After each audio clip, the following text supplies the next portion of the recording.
Rick, 2 periods, you guys, showed some, rare, uncharacteristic penalties, 7 power plays through 2 periods. But what was said in the 3rd period, and you guys that way you stayed out of the box and ended up winning the game? How important is it to you? That's the message. And I thought our leaders did a good job. I thought, just in general, everybody bought in, and it was important. And it has to be important if you want to keep playing on. And obviously it kind of went around the locker room. It's not what I say. It's what they're going to do and how they react.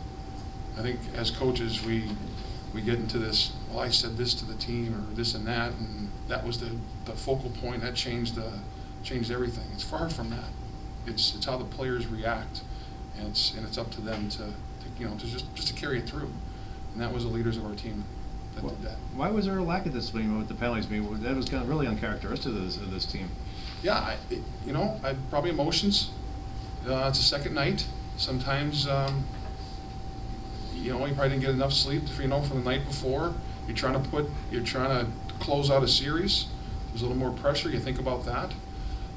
I can give you a bunch of excuses. I just don't know the exact reason. And watch tape. We'll talk to our team and try to find it. Is there anything you can learn from this series that, you've had a great year, but this was a tough 2 games, and what can you learn that can help you down the road? Just the fact that it will never be easy. It's never going to be easy here at Union. We've already had that conversation, before, at least with our staff, to every time we address the team. And I think we felt when we got that first one, it might just be a little bit easy. And this Dartmouth team is a very good team, a very good ball club, and the way they battled again tonight, it was very impressive, very impressive. Max Novak, right place, right time. Just keep chipping pucks at the net. You never know, and I think we got a break. I haven't watched it, saw it live, obviously, but he's again. We talked about him. Going into this series, he's a big-time player. He gets big goals, and that's what he did. You happy now, or are you relieved to be advancing on, given just how tough these 2 games were? Yeah, a little bit of both. You're happy to be going on because it didn't want to go down there as a coach without the team. And and our staff has been really fortunate that we're going to Lake Placid as a team, and that's very important. We're not going down as individuals, we're going down as a team, and I think that's all that matters. That is all that matters to us. What is the difference between the team that swept Dartmouth last year and the team that swept Dartmouth tonight?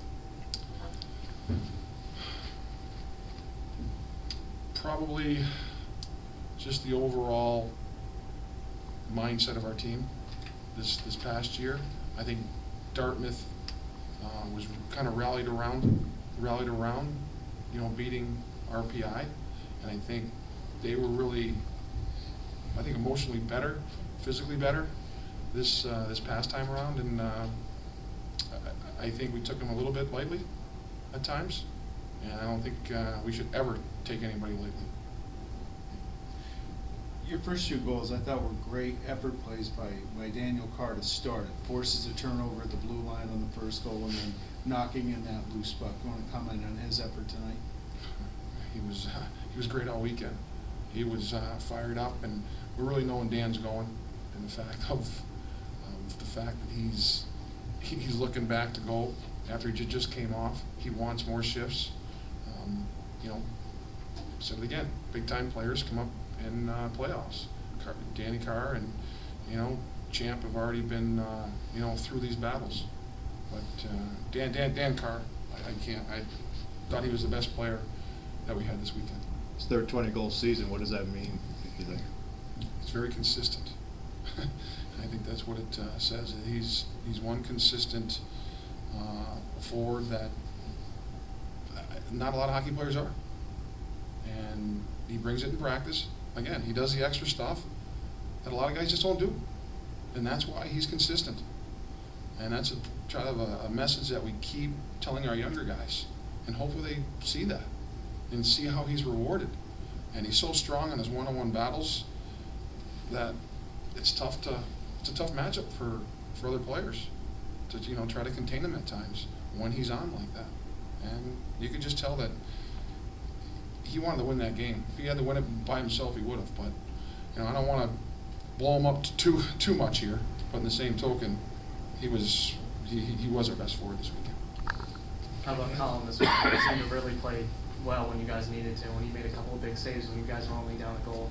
Yeah, I mean, I'm not going to sit here and tell you Colin was our best goalie, because he had a dynamite weekend. He was sharp when he needed to be sharp, and he kept us. I was really happy when he let in a couple goals, because after the shutout streak and all that, you know, publicity had gone down, and the only guy that really battles that is probably him, in his mind a little bit, but he settled down, and I think that's a lot of work with Coach Tapp and talking about that stuff and going over film today. I think that stuff helps us, you know, a lot. So when the streak is broken, you know what, you refocus, get back at it, and I think that's where Jason Tapp really helps our goalies. Thank you, Coach.